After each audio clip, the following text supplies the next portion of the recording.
So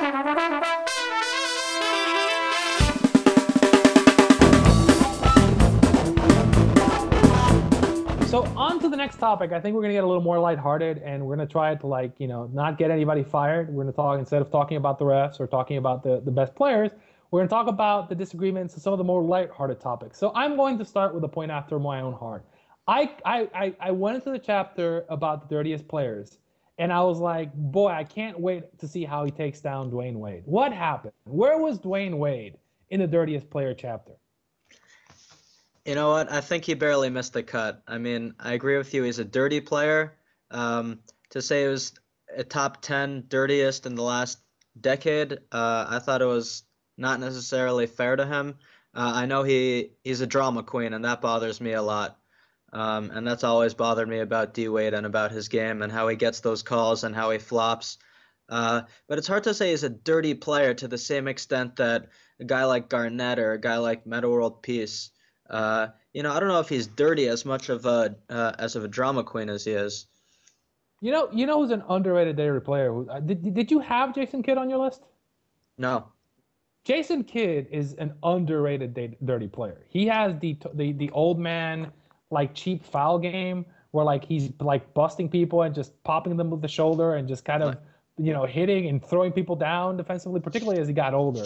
He had the old man at the Y game. The Bruce Bowen defense. The Bruce Bowen defense. Well, you threw Bruce Bowen out there, and the numbers hate Bruce Bowen. But I was gonna say that, I think it's almost. I talk about the shooting guard conch, and the shooting guard conch is like the best shooting guard in the league, and it's almost a given that the best shooting guard in the league is gonna be a dirty player. So it's like think about Kobe, think about Dwayne, think about Harden with the flopping, think about like Jordan was. Is Jordan still an underrated dirty player, or is he like properly rated now? I mean, do enough people think that Jordan is Jordan is an a-hole, right? So I mean, I'm not saying anything like controversial here. I think that but I mean, I was just surprised. I mean, as a Celtics fan, having had him break Rajon Rondo's like arm in a game, like with a dirty play, then yeah, I'm not. I think it's saying it's unfair to Wade is no. I think as he gets older, we'll start seeing more of the old man dirty game coming from him. I think who else was like you had.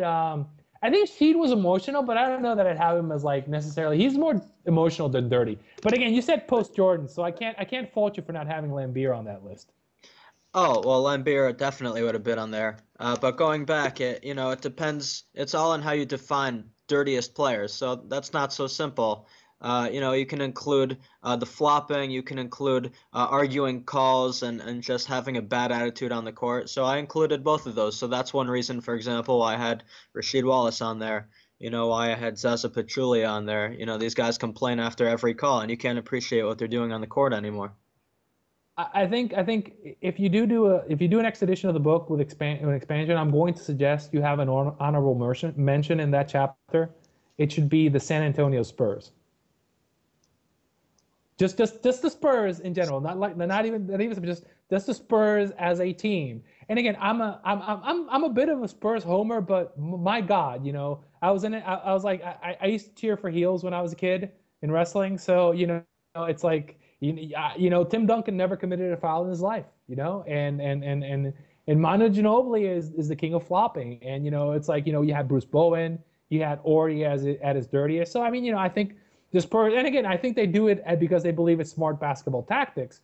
But yeah, I think the Spurs have to be considered one of the probably.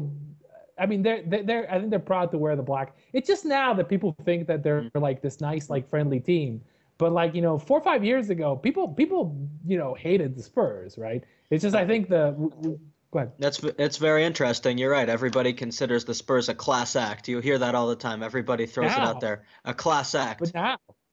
But now, because if you remember back, I mean, like they aped what Phoenix used to do. But if you remember how they beat those Phoenix teams, I mean, their tactic was to like literally stomp them into the ground and like break their arm and keep stomping on their arm until they stop moving, right? So they were like more like the Ravens in terms of let's play defense first, and now they're becoming kind of an offense, kind of this beautiful basketball thing. But this is, Pop has always done what we believe was best, and there was a point where like. Uglying it up think that net, what is it, the Pistons Spurs finals, that ugly basketball, just uglying it up and just like pounding people and like hitting people, and it's a very different style of ball from what you see now. And again, I think you kind of have to. There's a lot of people who will argue for the Spurs being on that list, right? And I think I would say like almost honorable mention that you would have to be there. I mean, I think the Pistons, but the Pistons aren't as relevant to this argument as the Spurs, because the Spurs are the heel that everybody cheers for. They're like Stone Cold Steve Austin. You know, everybody loves the heel, but everybody loves them. Mm-hmm. Well, I put in Bruce Bowen and Rasheed Wallace to to represent those teams, so I'm good with that. Yeah, and I think I'm going to keep arguing old fogey points because, and I was mentioning this before, so I'm an old fogey, so I'll keep arguing old fogey points. So I think for the dunkers, I can't believe you had Dr. J. Why do you have Dr. J as the fifth? I mean, I love Tracy McGrady, but like none of those guys happen without like Dr. J. Again, so well, first of all, T-Mac, I don't have him in my top 10 dunkers. Sorry. I meant his Vince. cousin. I always confuse him with his cousin Vince. Okay, so Vince, I'm a big Vince fan. I grew up with Vince, so I could be unbiased, but again, it's how you define the greatest dunker. Do you give credit points for being revolutionary? And if you do, then Dr. J is probably the greatest dunker ever. But if you have a dunk contest between Dr. J and Vince Carter, I think you go Vince Carter.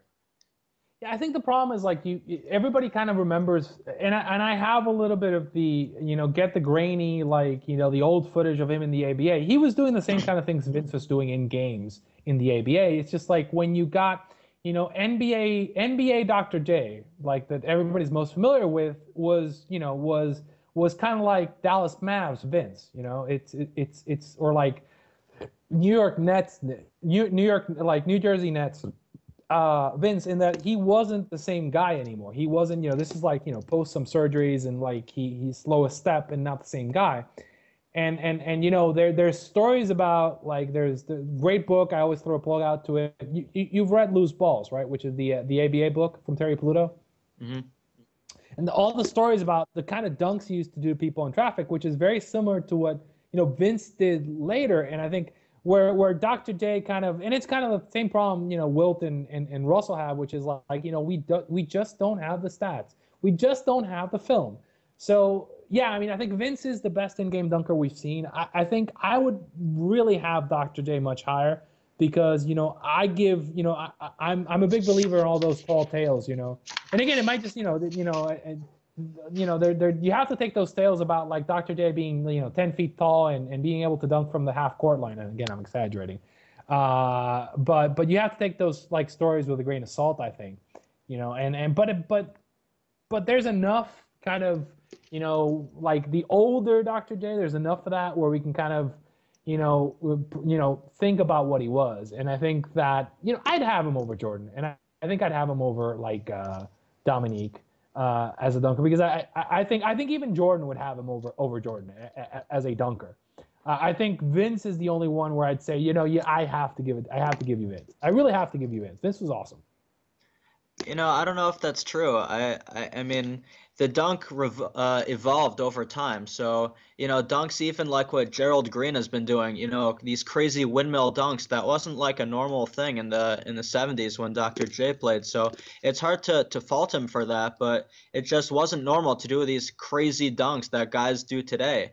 So again, it's hard to fault him, but I think that the dunks he did weren't fancy and high flying like these alley-oop windmills. Like you see that Vince Carter did that regularly in the 2000s. Like, yeah, but he was Dr. J never did anything like that. He was doing the behind the backboard dunk where he like jumped from behind the backboard and came back behind. He was doing crazy stuff in traffic, which I kind of I mean, I think, as you say, I mean, I think there's one point I always make, which is if you take these guys in their historical context and you think about how they move, and what if would happen if you take player A and you move him to like a different decade. And I think you make the point, you were talking about Larry Bird, and I think one of the things, if you take Larry Bird from the 80s and move him to now, I mean, Bird was obsessed with basketball, and I think, eventually his body failed him. But I think Bird would have a completely different body if he was playing now, because he he's a guy who would be probably doing, he might, wow, Larry put on 20 pounds of muscle in the offseason. Wow, that's a really nice diet. And again, I'm not making any assertion about what any player is doing and body transformation, but these things happen. So I kind of have a feeling that like Bird would be in a completely like different physical shape. I think he would take full advantage of like the better practices and the better kind of nutrition and everything else as well. I do think also, I think some of these guys would be taller too. I mean, if you're looking at somebody like Russell, Russell might be taller now because he grew up. I believe he's from, God, I believe he's from, I have to check, but I believe he's from the South. And I think, he grew up, if you grew up poor in the South in that area, you weren't necessarily getting the most nutrition. So I think, there's over time, people tend to get taller. So these guys would be taller and in better shape. So I do think you have to kind of account for that. So I think if you put Dr. J out now, he would be in that taller, and I think he would be going on kind of what everybody was doing before. So I do give credit to the guy who's kind of the first to do something. But again, Vince was also the first to do some of the crazy things, and nobody's done the things he's done since then. So I do think I'm not arguing with Vince at number one. I'm arguing that Dr. J should be higher. Is what I'm kind of arguing. Okay, that's fair. I think the other one was like the nicknames, which is to me is like I gotta have Magic. I gotta have Magic higher. I mean, like we still know him as Magic.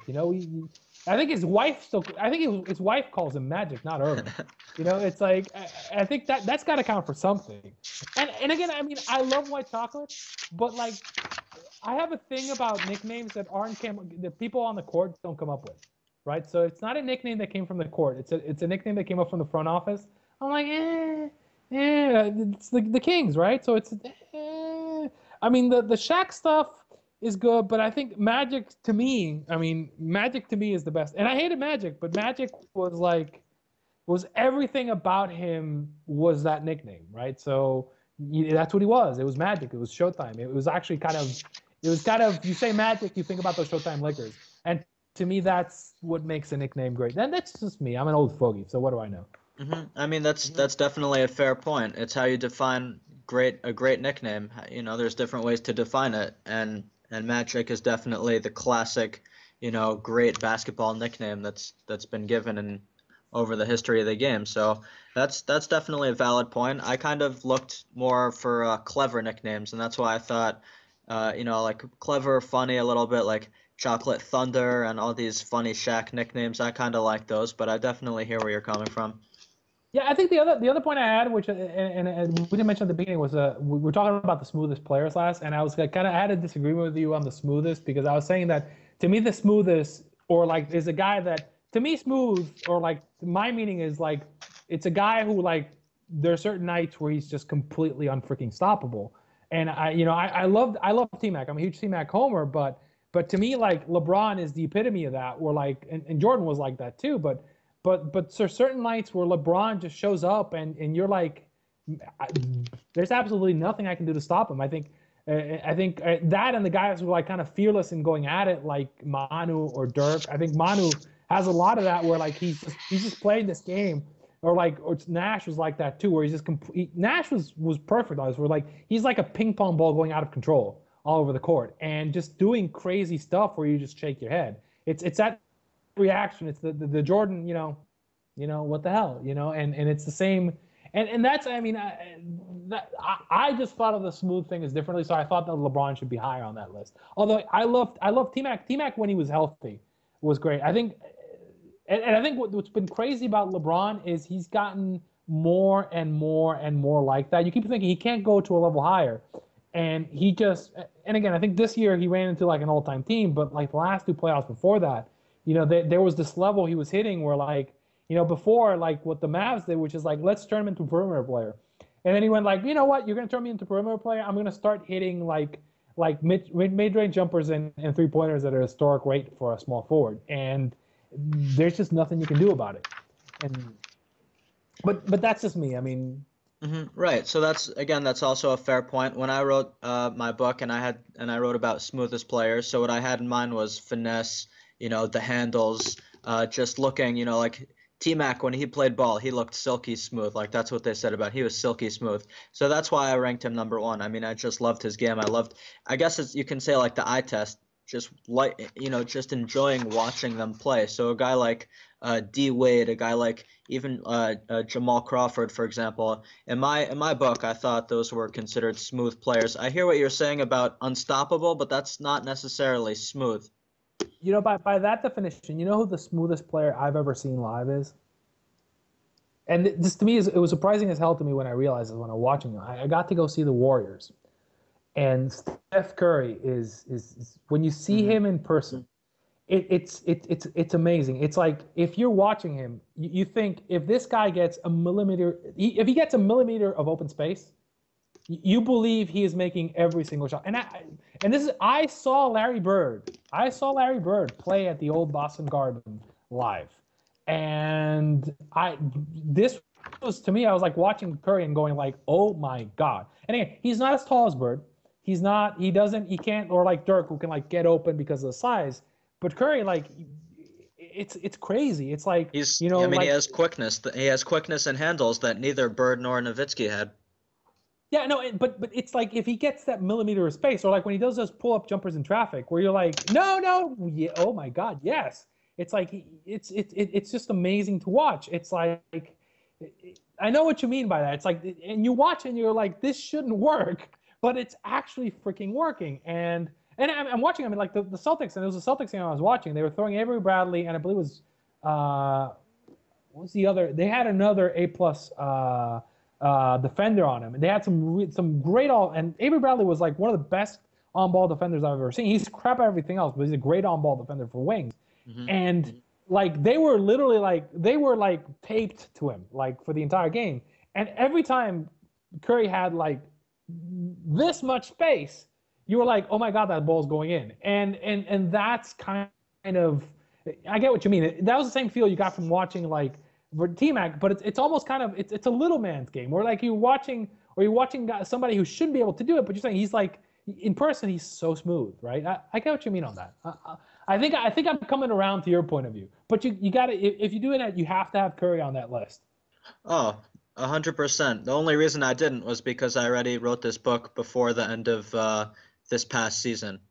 So yeah, I think I even wrote that specifically. Steph Curry and Kyrie Irving, I didn't include in the list, even though I really wanted to, because the book hit the press before this past season. Kyrie kind of regressed. I think Curry kind of progressed and went to a next level on that, which is like, as I said, it's that feeling that, oh my God, it's like, how is he doing this? And I think that's and again, I like a lot of that is post Jordan, because Jordan was the king of that. But yeah, Curry definitely deserves a shout out in that smoothest players chapter.